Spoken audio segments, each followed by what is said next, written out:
Quand il s'agit de leur partie intime, les femmes cherchent par tous les moyens de la garder saine, propre et sans odeur. Cependant, les habitudes qu'elles adoptent pour y arriver sont parfois néfastes et leur font plus de mal que de bien. Lavage trop fréquent, utilisation de produits intimes agressifs ou parfumés, douche vaginale, etc.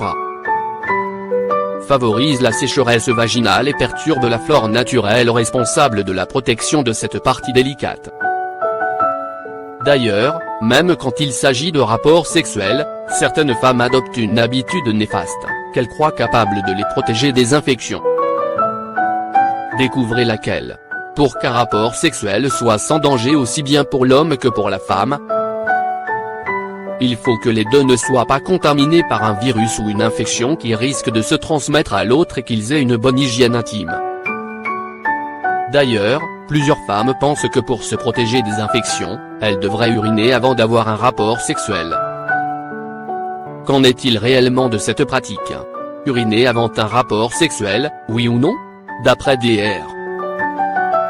David Kaufman, urologue de la ville de New York, uriner avant un rapport sexuel est l'une des plus grosses erreurs qu'il faut absolument éviter pour préserver la santé de l'appareil reproductif féminin. En effet, durant la pénétration, les bactéries naturellement présentes au niveau du vagin peuvent remonter le long de l'urètre, et seule l'urine est capable de les éliminer. Cependant, le faire après est très important. Or, si la vessie est vide et que l'envie d'uriner n'est pas là, ces bactéries peuvent continuer leur chemin et atteindre la vessie, augmentant ainsi les risques d'infection urinaire. Comment éviter les infections urinaires pendant les rapports sexuels? Pour éviter les infections urinaires, il faut suivre un certain nombre de conseils, à commencer par celui mentionné un peu plus haut, concernant une bonne hygiène intime chez les deux partenaires. Ensuite, vient le tour des moyens de contraception utilisés. Il est donc recommandé d'utiliser de l'eau uniquement. Certains contraceptifs, tels que le diaphragme posé au niveau du col de l'utérus, spermicides ainsi que certains préservatifs lubrifiés, peuvent causer des irritations et ainsi augmenter les risques d'infection.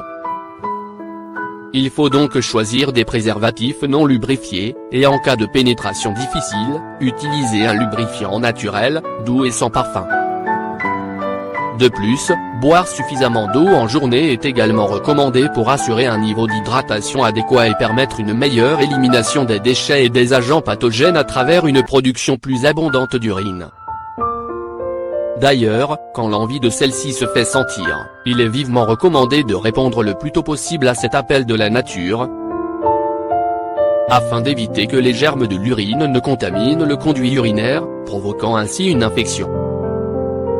Après, il faut se nettoyer de manière correcte, c'est-à-dire de l'avant vers l'arrière, pour éviter de transporter les bactéries présentes au niveau de l'anus vers la vulve.